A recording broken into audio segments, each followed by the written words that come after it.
Welcome to KINETIC, a healthcare rap bonus series about careers and leadership in healthcare marketing and related fields, including digital strategy and consumerism. The modern world of work is constantly moving, so in this series, we bring you musings on careers and leadership from well-known friends. Our goal is to highlight the journeys that some of our friends have taken to reach their work goals and some of the insights that they've learned along the way. I'm Jared Johnson, founder of the Shift Forward Health Production and Marketing Group. Over the course of this bonus series, we will be sharing exclusive interviews with an all-star lineup of experienced leaders. Today, I'm sharing another classic interview from 2020 with Jess Columbo, one of the country's leading digital marketing and social media experts. You'll learn why Jess says that too much focus on your elevator speech can actually paint you into a corner and lock you out of new opportunities. And you'll hear how she's mindful of the pressures that young professionals put on themselves to power their way up the ladder quickly. Let's get moving. Well, hey, Jess Columbo is here with me today. Jess, thanks for joining me on the resilience journey. How are you? Good. Thanks for having me. I'm excited to talk shop and everything in between. You bet. That's what I kind of like about this. It's kind of an intersection of talking shop and what you've got going on day to day, where you are now, but then how you got there. And It hasn't just been like this linear journey straight from there to here. Everything went according to plan. But, you know, here you are sitting here. You're the founder and CEO of a well-known marketing agency, a marketing firm that's doing a lot of good in the world, quite frankly. And it's not as simple as, hey, I snapped my fingers or I wrote something down however many years ago and now I'm here. There's a lot along this journey. So what if we start with where you are now and then we'll go back of like what's gone according to plan and what has not gone according to plan to get you there. Yes. But let's start off with where you are now. Tell us more about Tiller Marketing and everything. Yeah. Okay, perfect. Yeah, I'm excited to dig into the hard, good, juicy stuff. I call myself a reluctant agency owner. Accidental, fortuitous. We have been really grateful to have a really strong network who has referred a lot of fun business our way, a lot of meaningful business our way over the last 5 years. So much so that I've had to build a team.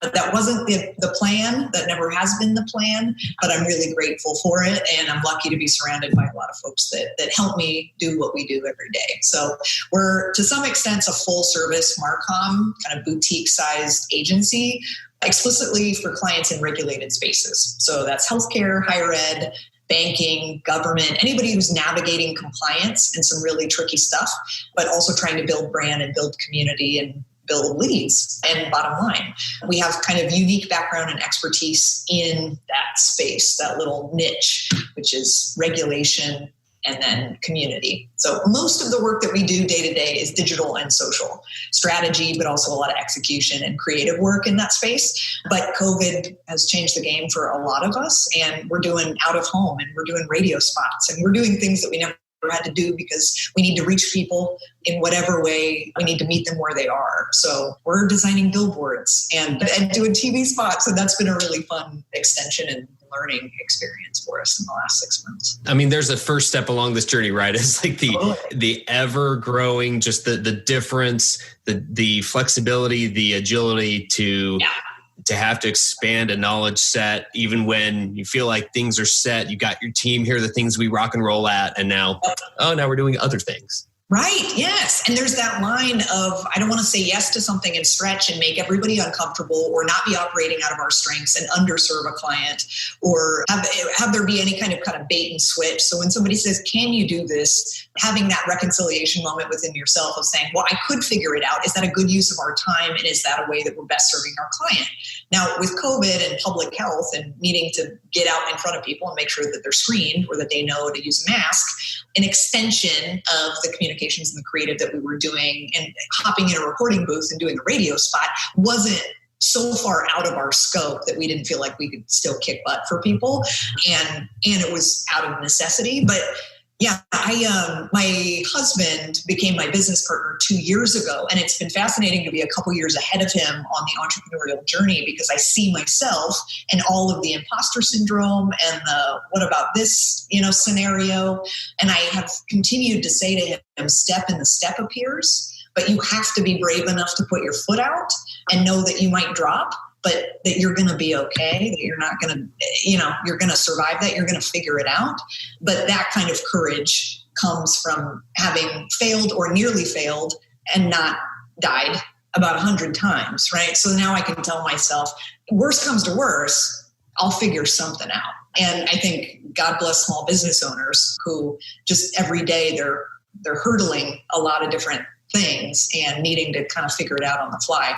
Maybe when I have this idea that I'm going to get to a place where I'm really comfortable and I'm kicking butt and I feel like I'm operating out of my strengths all day, every day. But maybe at that point, I would be totally dissatisfied with the journey, right? If I wasn't still curious and I wasn't still a little bit uncomfortable, maybe that's a really important part of continuing to get better and to be successful. I don't know. That's a really interesting insight that you just uncovered. If the goal in our minds might have always been get to that comfortable place. Right. Yeah, it's 100% operating out of the strengths, like you said. And yet the discomfort is likely part of what has gotten you to where you are now. Totally. Absolutely. Yeah. I suppose that's where the growth happens, right? Yeah. And, this field isn't exactly, I always joke with people, if we wanted something boring and stable, we'd be accountants. Oh, yes. I was so jealous of all my friends in college. They knew they wanted to be an attorney. They knew they wanted to be a clinical provider. I knew I wanted to be a poet, much to my parents' disappointment at a very expensive liberal arts college. So I got a writing degree and I just wanted to get paid to write. And a lot of curiosity led me here. So yeah, there's something really safe and secure about knowing, but I've always really operated in the unknowing and it's turned out okay so far. That's an important piece, right? It's turned out, and guess what's allowed you to not only roll with things, but to excel at things as they have changed. You're talking to me, I started out as a computer engineering major, then I became a psych major. Then I ended up with a PR degree that I haven't used in 15 years. I've been in, marketing. I learned how to code websites, like by hand, while I was in college. And then when it wasn't even a thing, I think there was one or two classes you could take. And then lo and behold, digital marketing and digital health weren't things then. Yes. But guess what's allowed me to kind of roll with that and not be stuck in one framework of what I do all day long, been able to figure it out as I go. So sometimes I look back and I'm like, that definitely did not go according to plan. But then I'm like, okay, well, the plan was to focus in certain areas and to continually learn and use these strengths. Well, here is a way to use those strengths all at the same time. And it sounds very similar in terms of where you've been able to figure that out. Marketing is, it's never going to be still. It's never going to stop moving. And so it sounds like you were used to things not standing still, and that has served you well. I love how you're describing your journey, because I tell a lot of people that I'm mentoring from a professional standpoint that your career journey will only be linear in retrospect. It will never be linear when you're looking forward, right? And what you and I maybe have done is, along with a great deal of privilege that I want to acknowledge, I got a head start from a lot of reasons, and I've got a really supportive community around me and a lot of different areas of privilege. But looking forward, I have been spoiled enough to just pull on the string of curiosity and had managers or people around me say, yeah, I'm willing to let you go do a deep dive in CSS or do a deep dive in email analytics. Or I went back to school and studied palliative care because I happen to have unfortunately, a lot of personal experience early in my life in that space. That accidentally got me into healthcare, not something I would have ever dreamed I would be working in. So I think you and I both just kept pulling on the string of that sounds interesting and that feels meaningful to me. And in retrospect, now we can draw this kind of linear line, but to put a lot of pressure on yourself. And I think young people and people coming out of school right now, especially a ton, are putting a lot of weight on their shoulders that the next step has to be the step. And it has to be this seemingly linear move. I just don't think that's enough grace. And I don't think that's the reality of how a lot of us have built kind of our body of work. I would definitely agree to that. And I agree with the pressure too. The feeling of, I've got to nail this time. Got to hit a home run every time I'm at bat. Everything's just got to be this, every piece of content's got to go viral. I'm going to build my brand, but every piece has got to go viral. And it's got to make this big difference in the world.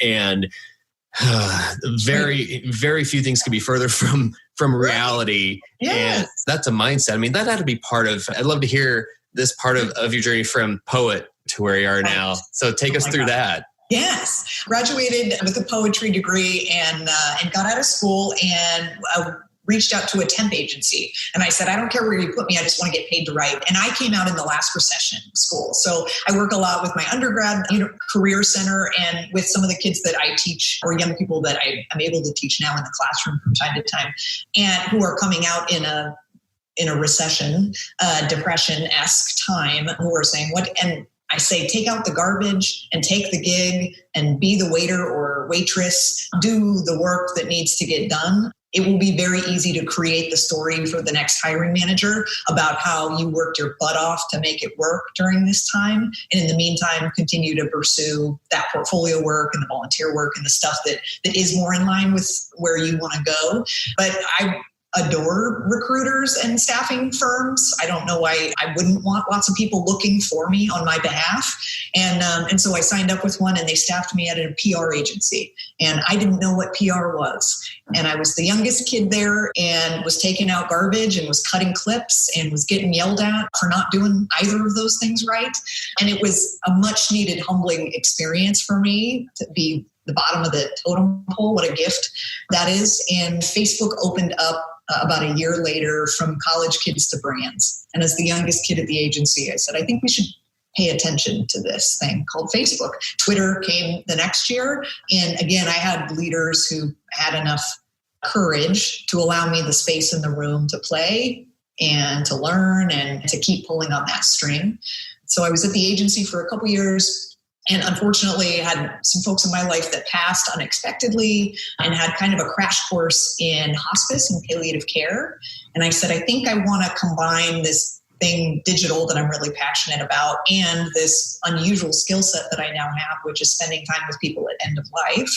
And I want to go back to the classroom. So I went and got a graduate degree in journalism and digital communications, and specialized. My research area was in end of life and palliative care patients. So could online community add value to folks at a time when a lot of people are feeling isolated and depressed and there's a lot of lack of access to your community? Could online channels improve quality of life? And so spent a couple years doing research, and little did I know that, 10, 15 years later, it's a very relevant body of work right now as well in the time of COVID.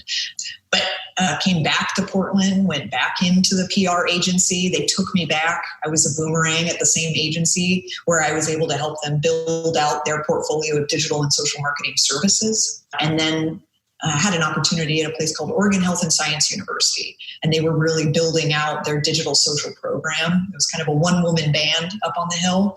And so I came in and I took her place and I worked my tail off and spent a lot of time building relationships so that I could do the work. First, I had to gain people's trust. I had a crash course in kind of politics and corporate bureaucracy and institutional life, which was a really important, really humbling experience, and was able to build a team up there and a practice. And as we evolved that and grew the work that we were doing on the Hill, I started to identify another kind of area of curiosity and a niche, which was the intersection of kind of regulation and social. And I realized I'd started teaching at OHSU in their NEO, which is New Employee Orientation. And I realized that integrating social media curriculum at New Employee Orientation was, in my opinion, the most crucial touch point of getting people on board and engaged as brand advocates and ambassadors, but also getting ahead of risk. So they're not taking silly selfies on the floor when they go into the labor and delivery room, right?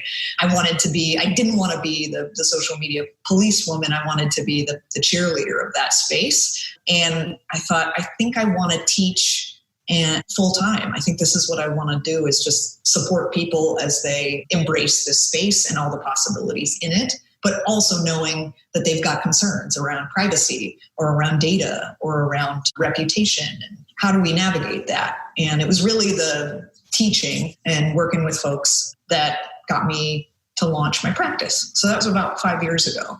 We'll get to it, but my dad's first question was, how are you going to make the same amount of money? You crazy person. I am so concerned. He had a lot of fear about going out on my own. A lot of people had concerns out of love, I think, And I didn't know, but I thought I could figure it out.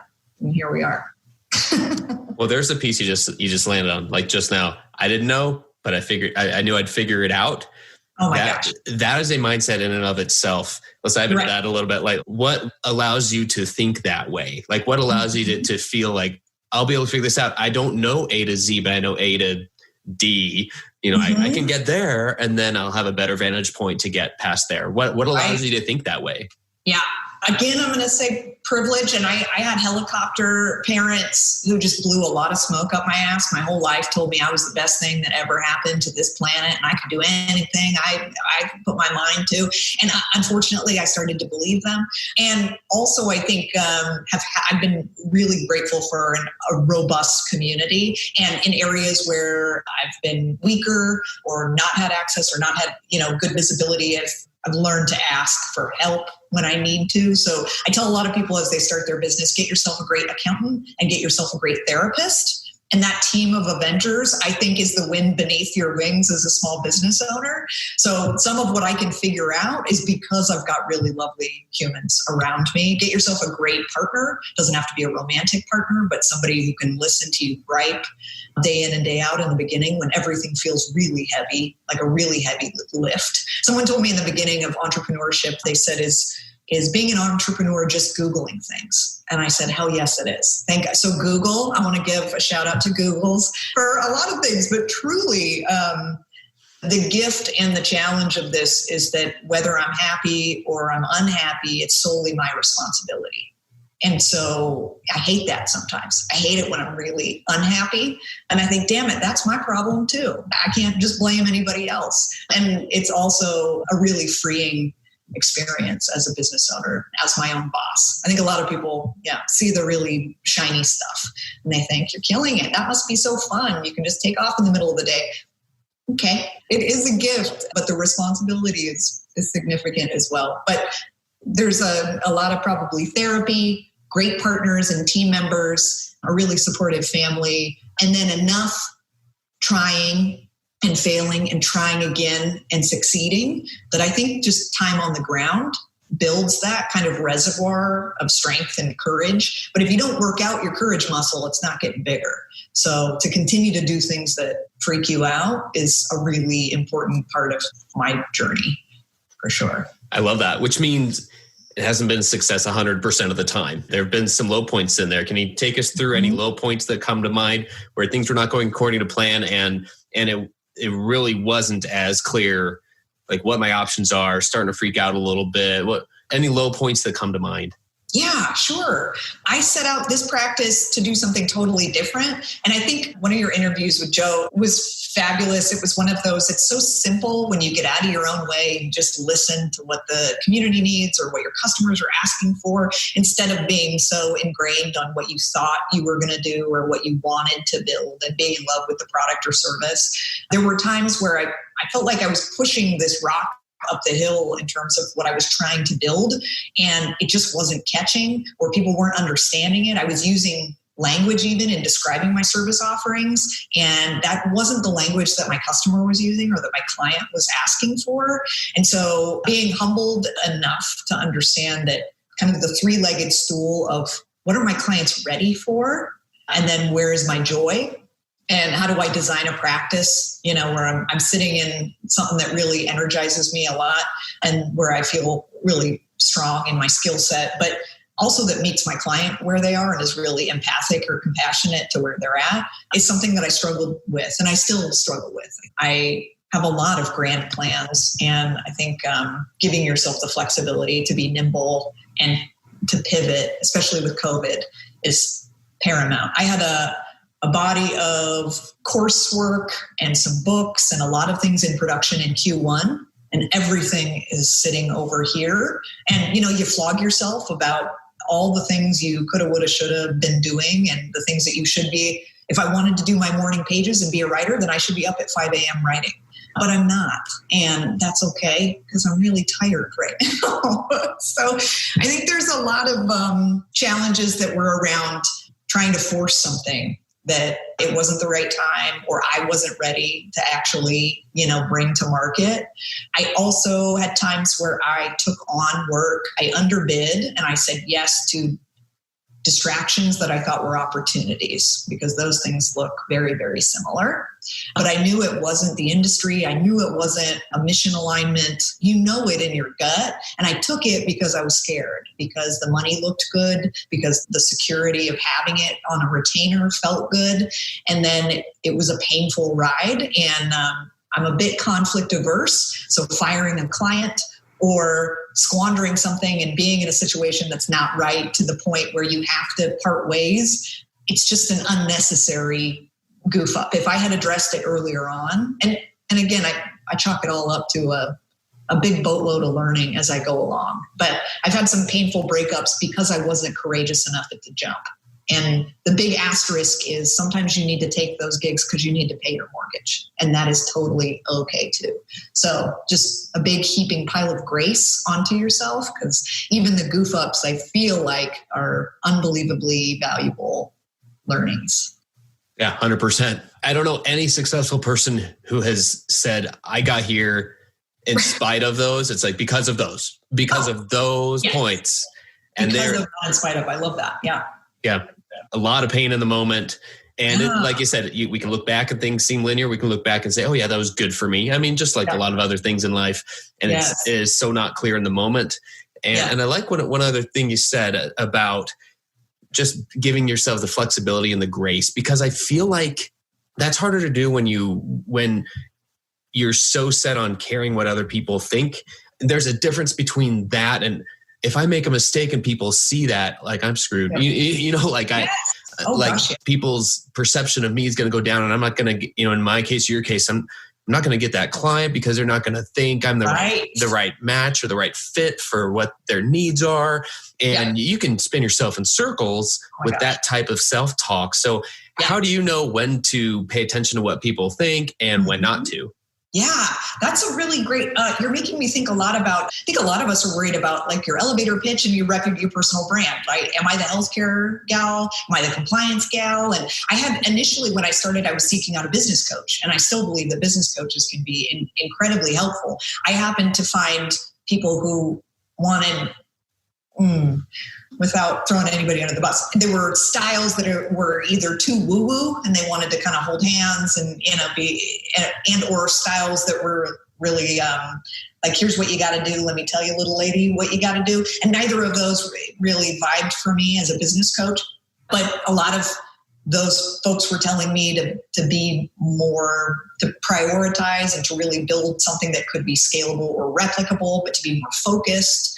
And so I spun for a long time about how specific I needed to be so that I had that really clean elevator pitch so that people knew in one line what I did and what I didn't do. And what that does then is kind of box you into, what if I want to explore this other thing? How do I tell that story? And admittedly, I still think about that, especially on LinkedIn.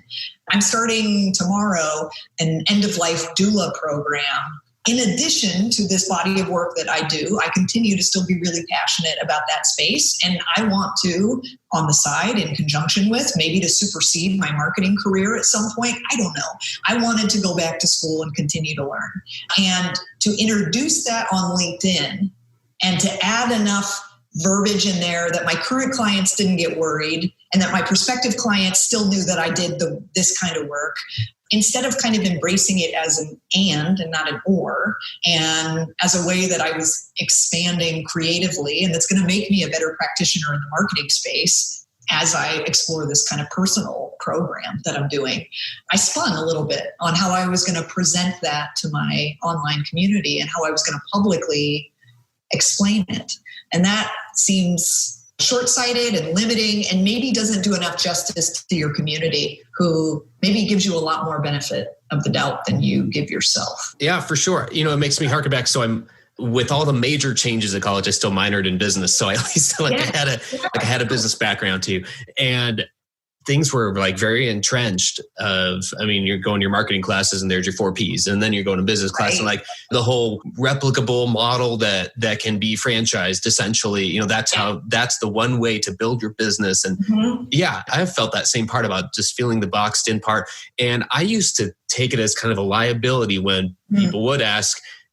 Maybe it's just because they're fellow marketers, people who I would know, I'd see at a conference or whatever and actually meet in person for the first time, maybe someone I was connected to in my network. And now remind me what you do, we're connected and this and that, like remind me what you do. And I used to take it as a liability because I'm like, well, I'd have to think real quick, wait, what industry are they in? Like, what do they do? Yes. What do I apply? And I'm like, you name it. I could, I felt like I could say whatever you need. Whatever that is, I will figure it out. I mean, Army knife. That's how the journey has been in a lot of cases, and a lot of times for me. And that quality of, I'm starting finally to see that as an asset where, okay, like, here's what I do now, but here's the umbrella of that. Here's why. I mean, it's hard to fit it in an elevator speech now, and I'm okay with that. Yeah. So, right. And as you evolve and get a little bit higher up in you really are working less at the channel or tool or, right, I do X, Y, and Z, but also I think a lot about building community and building brand while protecting bottom line. Like you use different language to say, well, I work in strategy that does, and it's more aligned with values and mission and audience and kind of business goals. And the language that I use around what I do or what I can do is kind of out of the mud of what used to be, I think I would default to kind of tactical, right? Or I do, but using the term content strategy, I think is kind of a hot mess depending on the context and who you're talking to. And a lot of people can't wrap their arms around what that looks like.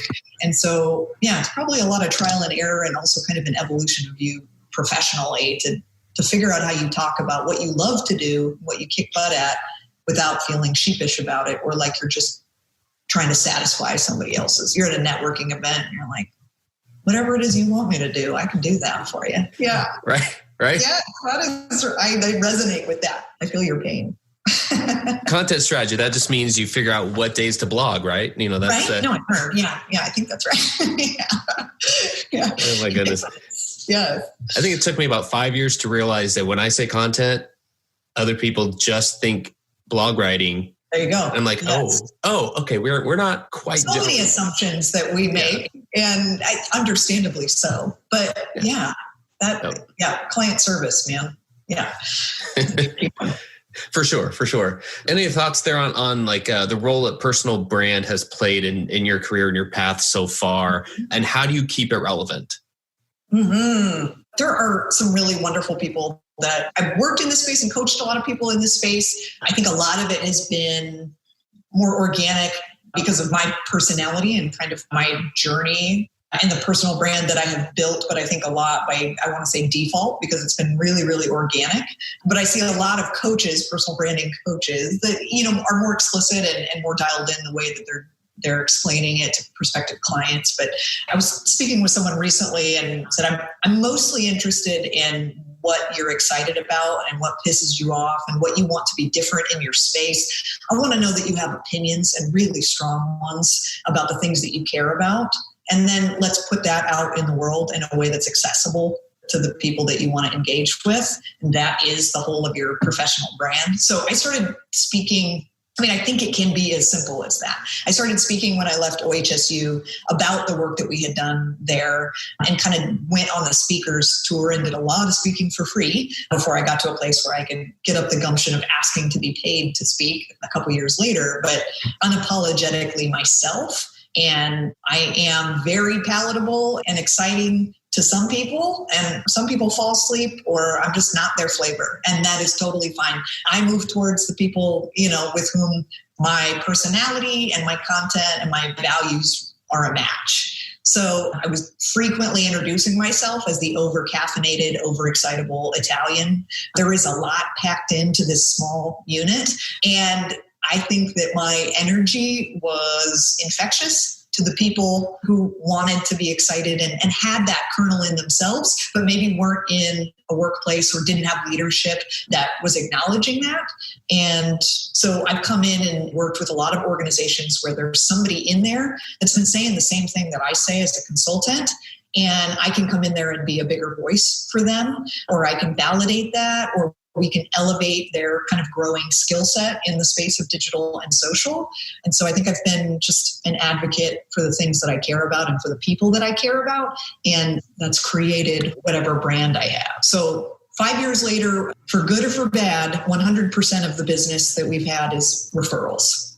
I think my personal brand is authentically rooted in taking care of my online community and the people that are in my community offline as well. And they continue to take really good care of us. And so I'm not going to mess that up. So right now I'm excited to be a part of this conversation because you're giving this huge gift to people who might be struggling or thinking twice about where they're headed and what direction they're going next. And I think this is a gift to people, and it comes back, tenfold. So I've admittedly not had a documented personal brand statement or, any kind of content billers identified in that.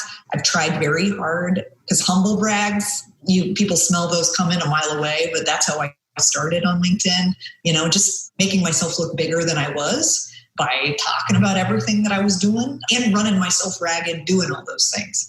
So at some point, you got to figure out where burnout lies too, and be a little bit more intentional about, where you're investing your energy. But does that answer your question or does it ramble around it? Okay. No, 100%.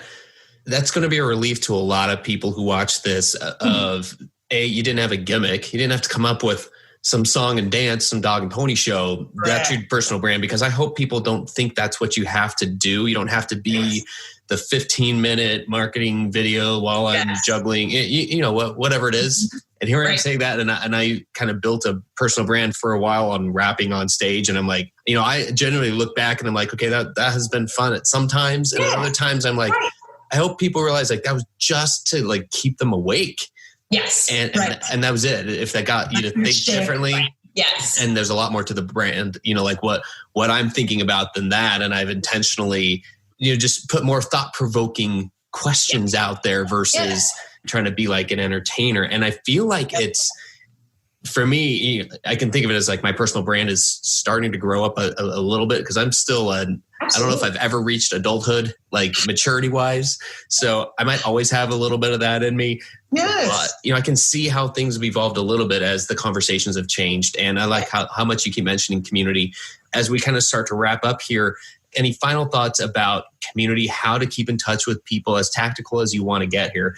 Yeah. But how to build a community when somebody just thinks it's just me? What am I going to do? Do I have to, people just must have somehow got a lot of followers or people who want to connect with them. How do I do that? Right. Yes. Okay. Love it. I would say reach out and connect with recruiters and connect with staffing firms so that you can have a larger team of Avengers that are looking for you and supporting you in job growth and professional growth. I follow up and I make a joke of it in every meeting saying, I'm going to stalk you after this on LinkedIn, but I'm going to let you know that a LinkedIn connection request is coming to expand my network. I generally accept anything that feels like it's an authentic request to connect with me as well. And you can kind of smell the ones that are funky or that super salesy or are spammy. And then the same way that you would build social media community, you'd say, okay, give as a brand, and then make the ask, but make sure that they're primed for the ask by being really generous ahead of that. I share jobs that I see. I share, I champion folks as much as possible and congratulate folks and do it in a way that feels comfortable and natural to you. But I'm online engaging with my folks a whole lot so that when the time comes, it's not going to feel gross when I say, I could use some help actually. Or does anybody have a great media buyer that I could partner with? Or it's similar, if not the exact same as you are sustaining in your offline relationship. But it takes time and investment in doing that. So some people dedicate a day of the week or 7 to 8 in the morning, but I do need there's got to be a sense of consistency on how you show up and for people. I think that's a big deal. Those are my good ones, my tactical ones. Hey, I really hope you enjoyed this bonus series. It's been a lot of fun to produce and have these amazing conversations with this all-star lineup of experienced leaders. Remember, the modern world of work is constantly moving, so own your journey and make your move today.